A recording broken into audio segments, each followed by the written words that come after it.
Vote Your Voice registration truck all show long, and that's not the only ride you can take. Rock the Vote also kicked off their bus tour this week, so go to our website to see if they're pulling into a town near you.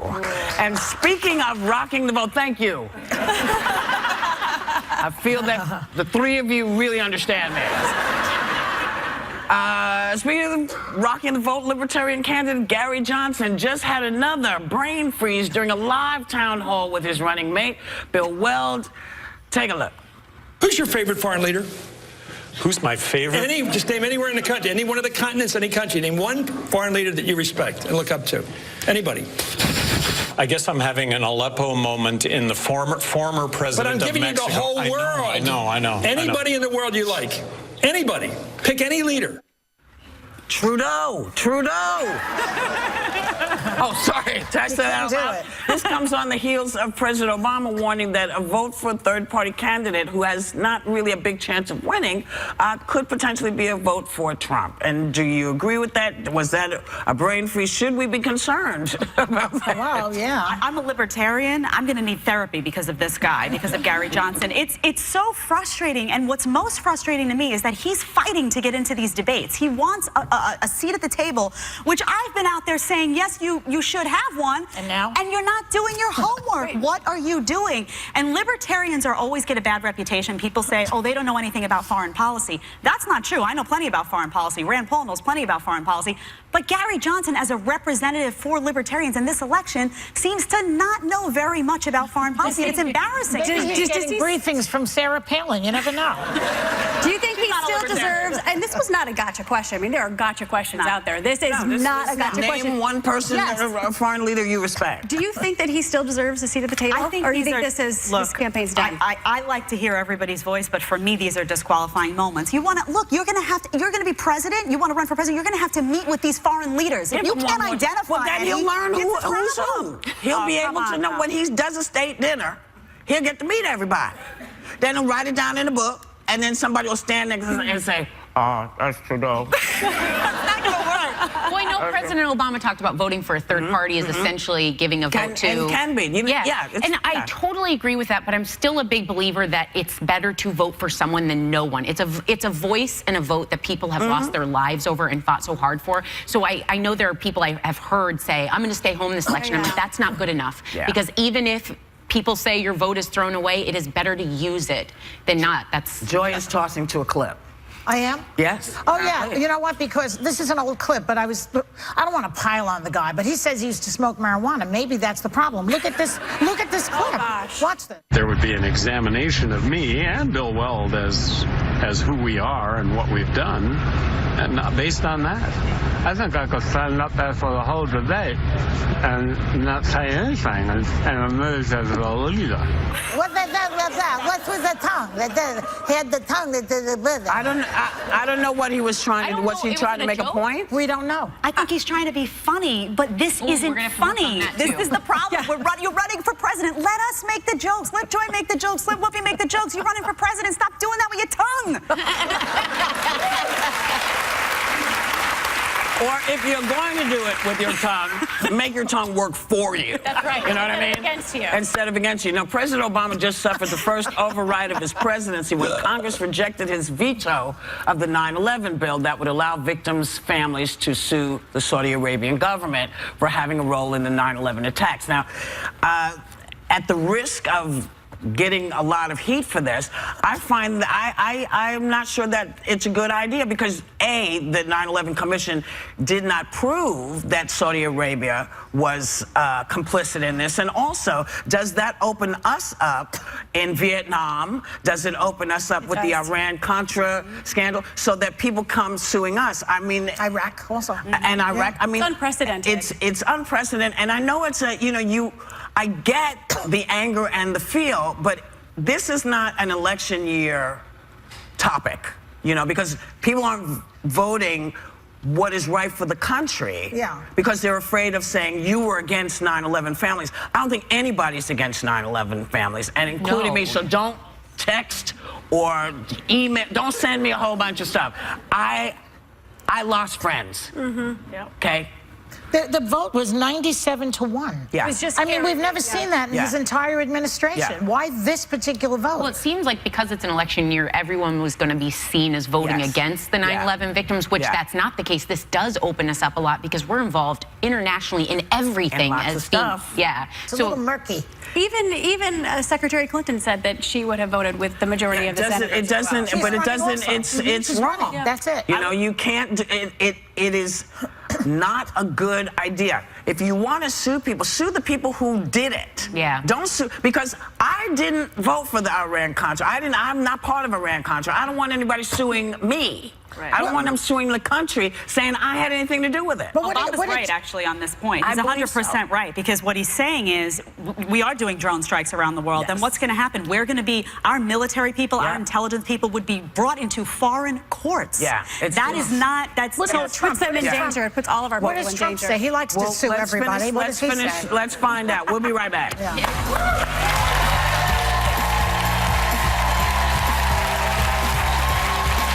Next, Donald Trump's campaign manager. Still ahead, Oscar winner Lupita Nyong'o and David Oyelowo.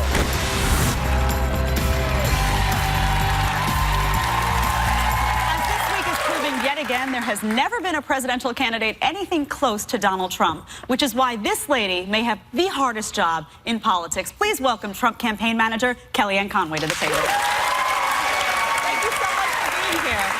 First of all, I want to give credit where credit is due, because I think that I have seen some positive movements in the Trump campaign since you've come on board, and I think a lot of people at home would acknowledge that too, so thank you for that.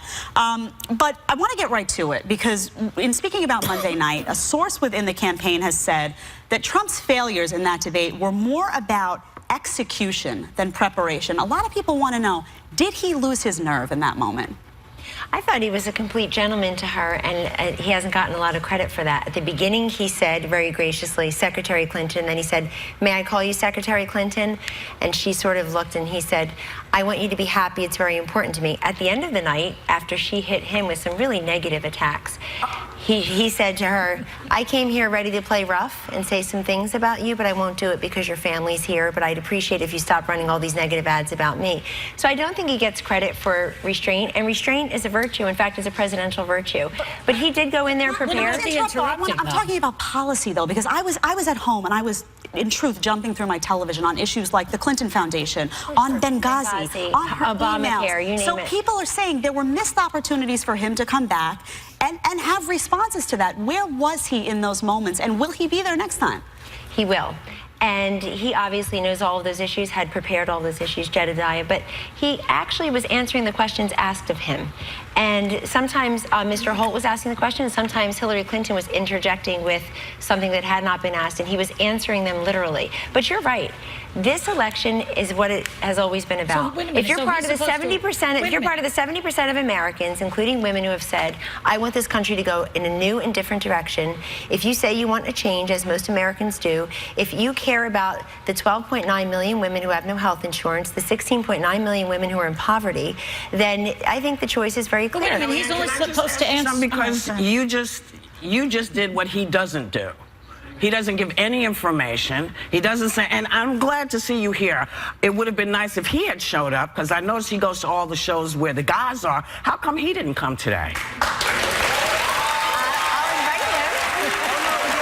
Invited on numerous occasions He's to do often this show. not in New York, because I'll tell you what, he's often... Honey, I'm a New Yorker. Don't BS a BS. I'm not BSing. I'm in New York for Hold on. You know, really, I mean... I would love for him to come to The View, Is he but scared of us because we're not women? at all. Tell the I think truth. so. No, I want to tell you, he actually said hello. Oh, he did? And he actually said that when he heard What I was else did he invited say? on when I was invited on the show, he said, I hope that you'll do that show. I think that's terrific. I'm sure he's watching, or we'll watch later. But he's on the road every single day. He gave like 40 speeches in one month on policy. Believe me, I He's have not heard in him fundraisers say with donors. nothing on policy, Kellyanne, and you know he has been very vague.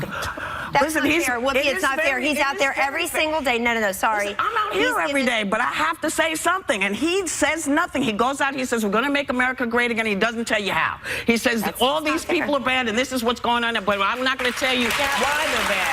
No, okay, so if I may respectfully respectfully disagree. He's out there every day. You can see it because it's all televised or it's on YouTube. You can pull the clips. 10-point plan to reform the Veterans Administration. 5-point plan to give middle-class tax relief. A new child care tax credit that Republicans. Where was it Monday? Where was it Monday night? Why didn't he? All the things that you're talking about are great. I remember. Why weren't they present? And you will hear more about it. And I agree with you. I agree with all of you that there is so much to be held to account on Hillary Clinton's record. She said she's. No, we're talking about Donald. Well, We're talking about Donald, baby. I know, we want this election to be about him. Talk about things that we're going to hear more about, and the fact that he did leave a lot of things on the table there, but yet even after the debate he said, I wanted to say I got out everything except for the transgressions of Bill Clinton. He says he didn't go there because of the respect that he has for Chelsea Clinton, but are you advising him to go there? Is that fair game? Is it relevant, really? But is it fair game? What does he have to gain? I'm not advising him to go there. It's fair game to think about how Hillary Clinton treated those women after the fact. She called Monica Lewinsky like how he treats women a Looney all Tune. the Hold on, but that's talked about all the time, Wookie. That's on this show constantly. To answer your question, it's really what's a treatment of women. I can tell you the thing about Donald Trump that I hope you would all give credence to is he is surrounded by strong women. He has employed thousands and thousands of women over the years. Let me ask you something about Hillary. And they get promoted. I'm the first campaign manager for a Republican presidential candidate. Wouldn't you turn on the women if your husband was cheating on you? You'd turn on them too, wouldn't you? I would leave him though. Experience, right? Your husband's never. Well, my mother did. My mother had that experience and she left. No, my mother, you know, I was raised by a single mother, and I'm sure there are many watching your show. And that's who I am. I was raised to be very independent and to give, not to take, and to think for myself and to be entrepreneurial and to think about family and faith and values. I was raised by a single mom who took her high school degree and went and supported us. She, you know, that's how I got through Catholic school. That's how I got through college and law school. She made sacrifices. In fact, I was raised in a household that looks like this. I was raised by my mother, her mother, and two of my mother's unmarried sisters. That's why we're in such shock that you're supporting him. No, that's why I am supporting him. Go ahead. He said just this week that he was talking about Miss Universe Alicia Machado's weight, saying she gained a massive amount of weight and it was a problem. In the past, he's called her an eating machine. I feel uncomfortable with it as a woman, but I'm curious how you felt about those comments. Well, I don't discuss people's weights and their looks. I'm sure that on your Twitter feed right now, you have viewers discussing my looks and my intelligence. Did you say to him? No, I'm sure you have people. Right, I never knew how ugly and how stupid I was until, you know, we had Twitter and Facebook. But did you reprimand him for that and say to him, listen, why are you saying women are fat? Why are you calling women fat pigs? Did you say that to him? Yes, I think it's beside the point. But hold on, that he gave that particular woman a second chance. The company involved wanted her terminated. Hold on. Too good. No, that is just the truth. Hold on. I want everybody to know this. Because she was in breach of contract and the company wanted her terminated, he gave her a second chance. The choices were give her a second chance or terminate her, and he did that. He also has said publicly, I think last night, he's talked to her very briefly over any number of years. This was 20 years ago, and she obviously has a troubled past that I won't get into. But so what? Well, hold on. It has nothing to do with her being fat or skinny. No, I get that, but with this country, listen, we spend $60 billion a year. We're going to stick it around. We're going to hear more. You're sticking around. Kellyanne is sticking around. We will be right back for more of this.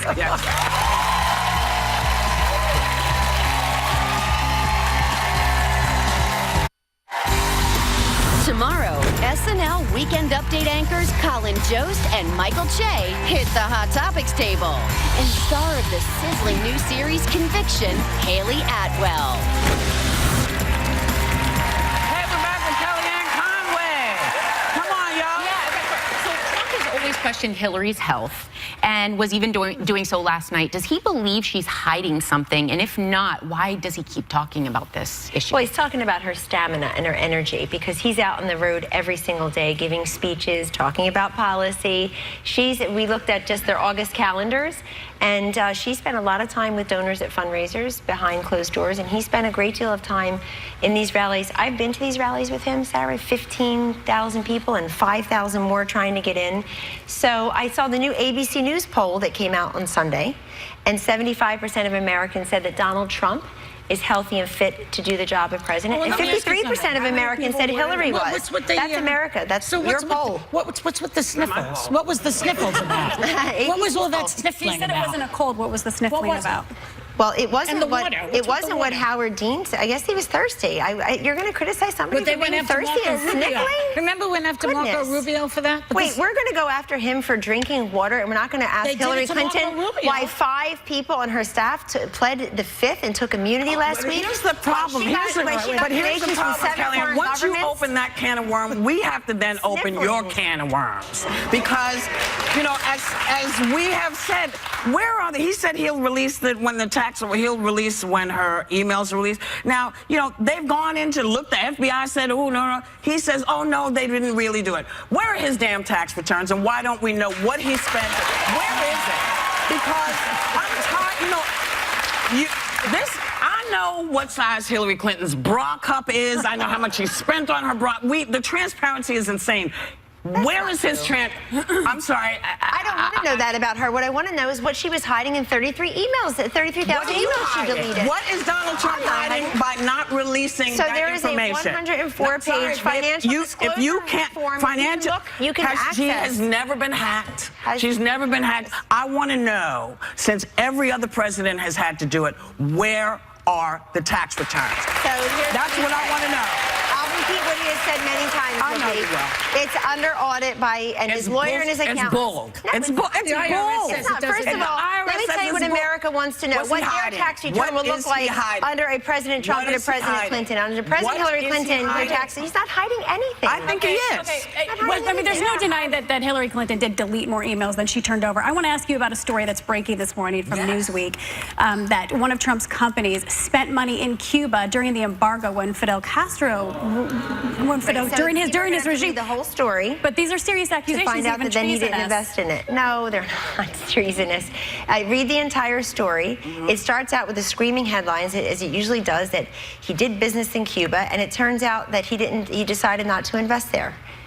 You have to read the entire story. So are you denying that his company spent any money in Cuba? I think they paid money, as I understand from the story, they paid money in 1998. No, we're not supposed to talk about years ago when it comes to the Clintons, but with Trump, well, there is no statute of limitations ever. He keeps bringing it up. He's the one. But I don't believe you're allowed to spend money unless it's a humanitarian effort or a government effort in that context if you're dealing with this particular regime. It's not going to work in Miami. They're not going to like that. Right. So the question is, did he spend money? He's very critical of Cuba. He's very critical of Castro, and he's been critical. He gave a speech the very next year to the Cuban American National Foundation in Miami, critical of those who want to do business with Castro. And he's talked about the Cuba embargo even on this show. But again, we're talking about, did his hotel invest money in 1998 in Cuba? No. Did she get money from 7 foreign governments while she was Secretary of State? Yes. And somehow that's not relevant. And we know it, right? We found that out because it's all. Why? What did they get? What did they get for it? What did they get for it? Well, here's the question. Yes, they did. They got access. They got seats at state dinners. As Mr. Trump did when he paid to spend time with the Secretary of State. Please, it's, you know, Trump has done the same He's not thing. a foreign government. No, well, yeah, he kind of is. Why did the Clinton Foundation take money from Saudi Arabia, which hates gays and women? Little girls there don't even have rights. Why would they take that kind of money? Well, we will ask her that when she comes. But I want to know first about those taxes, and I want to know about your foundation. When is that foundation going to release their information so we can find out how much money has come and gone out of there? That is there. The foundation releases are there. That's why that this one reporter he used the money on the foundation to buy himself some paintings of himself. What about that? That was at an auction. That's at an auction. Okay, so they got the money. went and bid on them. They got with foundation money. They got Kellyanne, go ahead, Kellyanne. We would really like your boss to come sit with us. Please get that memo. Can you make that happen? How do we get him here? I will absolutely. Donald, if you're listening, come talk to us. I will strongly suggest it, and I hope that when he's here, he'll be able to talk about his vision for America. I'll tell you one thing I didn't hear from Hillary Clinton the other night. Where's the aspirational, uplifting message and vision from her? I didn't hear her talk about how she's going to create a job, how she's going to bring change, how she's going to break. You need to rewatch it because I think you missed something. She talked about Donald Trump. Her entire campaign is about Donald Trump. Bring him here. Bring him here because everyone else came. Everyone else has come here, and we've treated everybody kind of fair. We ask the questions. We ask questions that are not comfortable. I came with answers. And we're happy that you came. Next time, ask your boss to give us the same respect. I'm going to ask him today. Thanks to Kellyanne Conway. We will be right back. Let's go.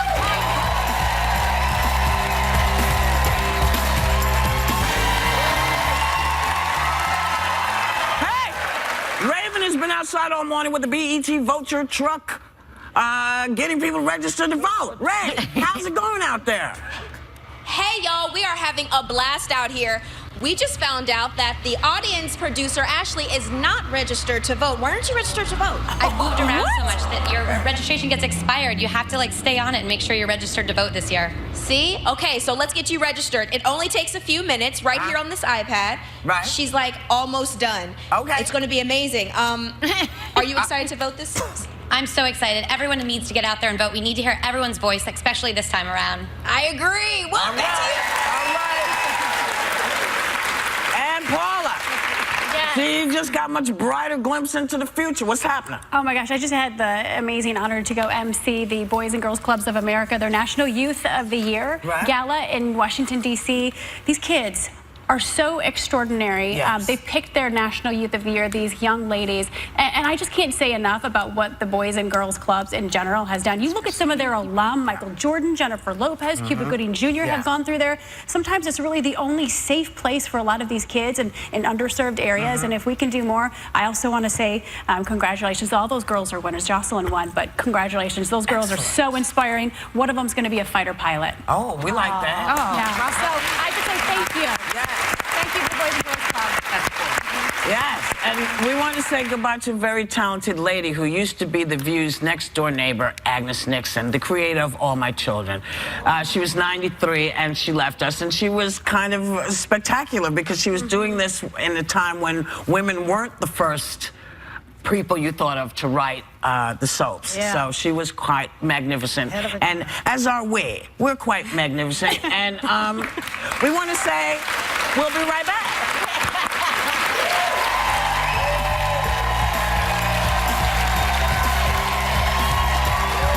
Oscar winner Lupita Nyong'o and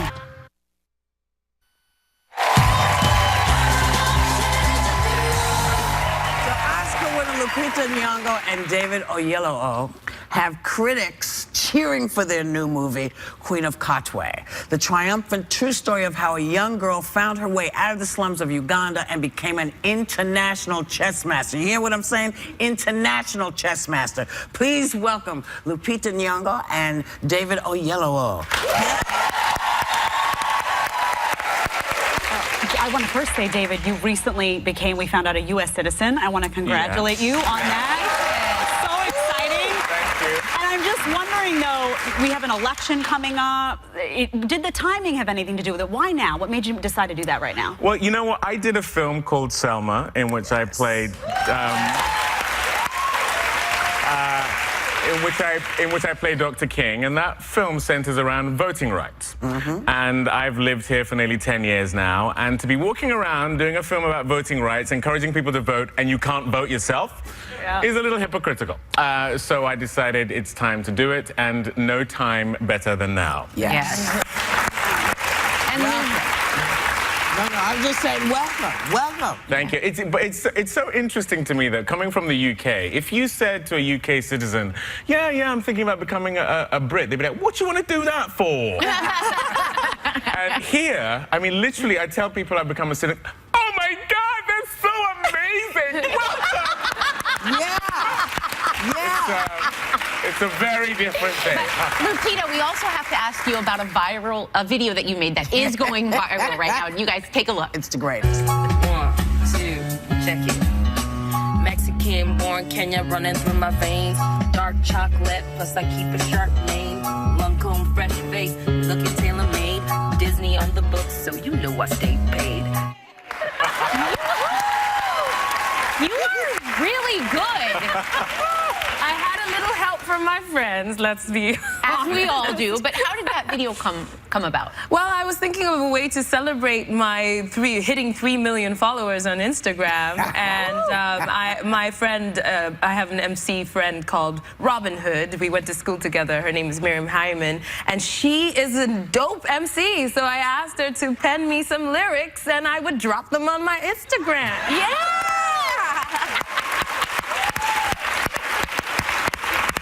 That was awesome. Do you have a rap name? Troublemaker. There you go. So trouble. Let's talk about the new film, because it's Queen of Conway. It's your first time working directly together. What are your favorite stories, and what knocked you out about the story? Oh, gosh. I think for both of us, as people very proud to be of African descent, to have a story like this that is so positive, so life-affirming, that is told from within as opposed to from without, which is often how we see these kind of stories. But it's about a girl, a young girl in a slum from Katwe, Uganda, just not the kind of person you get to see, and it's a universal story. She's a girl that a young girl from Iowa could relate to, and that we haven't seen coming out of that continent. David actually has a really cute story. I understand you took your whole family to this, and your youngest you wanted it to be heartwarming for her, but there were some problems she had with it. Well, yeah, that's my girl Zoe. I actually did the film as a love letter to her, really. And when you see the film, you'll see why. What Robert Katende, who I play in this film, does for those kids generally, but specifically for Fiona, is just so beautiful. But what I hadn't realized is that my daughter had never seen a film of mine all the way through, because they've been inappropriate. Right. So that picture was one that we took at the premiere, and so she was sat on my lap for the whole thing, and in the middle of it, what made me realize it is she went, "Daddy, where am I?" Because she's so used to being close to me. And then I went, "Oh, no, it's pretend." And she goes, "Daddy, why are they calling you that? Your name isn't Robert." Like that. And then the worst moment, I have a wife in the film, and, you know, I'm kissing my wife in the film, and my daughter goes, "Daddy, you only do that with Mom." How funny that, like, I love that. So I'm supposed to ask you, because they're insisting, what are some of your favorite stories about each other from the set? Well, I do have one, actually. I do have one. Lupita loves my one. No, when you watch this film, she is so transformed in it. And one of the joys for me was getting to see this fashion icon, Oscar winner, movie star, become an absolutely convincing corn seller in a market in Uganda. Oh, hell yeah. And one of the ways in was Lupita's walk in the movie. You know what I'm talking about. You saw the walk. So she would get all these wraps around her waist. It was just so beautiful to watch, and I'm going to demonstrate it. You'll see it in the movie, and it goes something. Oh, I have to go out here. Okay, and it goes something like this.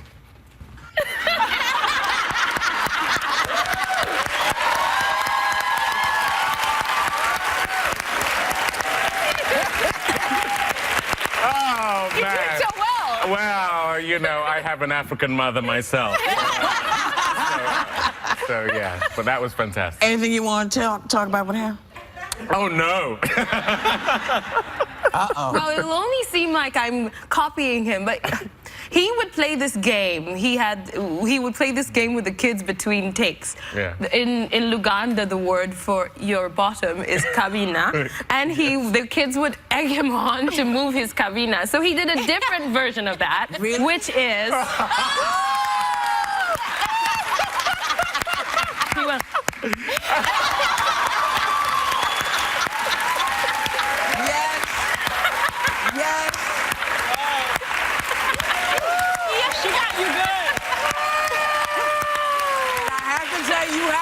A kabina to do that, baby. You can't move a kabina if you don't have one. So thanks to you two. I mean, come back anytime with anything you're doing. It's always a pleasure and an honor to spend time with the two of you. The Queen of Conway is in theaters nationwide tomorrow. And we, of course, you know, we'll be right back.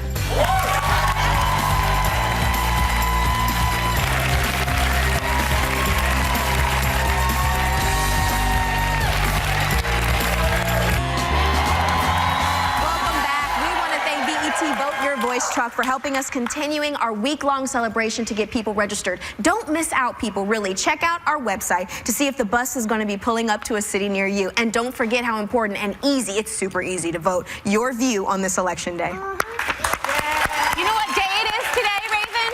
What day is it, Sarah? Day 18 of our 20-day vacay giveaway, thanks to our sponsor, Wyndham Rewards. And you are in the win booth today, Raven. So we are putting her in there. It's full of numbers that represent our studio audience. Raven. Wait, our hair, my weave, honey, my weave. Is your weave ready? Yeah, I'm ready. Okay, that means yes.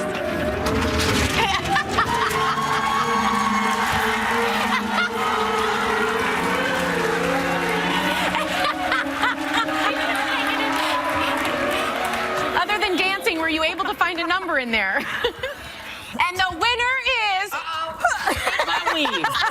Green, 139.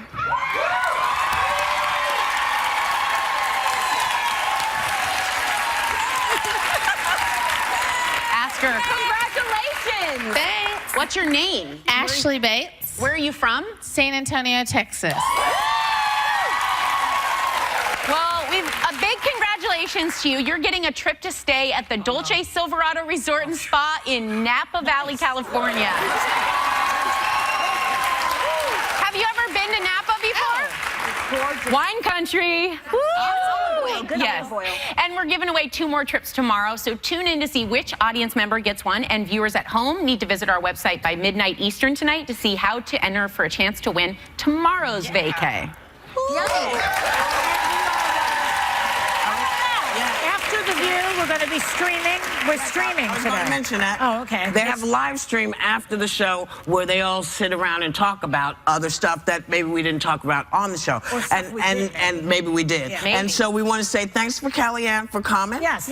And point of view, all foundations take money from very strange and odd places in the idea of taking care of the bigger folks. So that shouldn't be freaky that people took from this place and this place and this place. The other thing is you all, thank you all for coming. Raven's locked in. Thank you for coming. Because without you, who are we? We're just talking heads. So we want you to have a great day and take a little time to enjoy whatever view you happen upon. I think we should do this.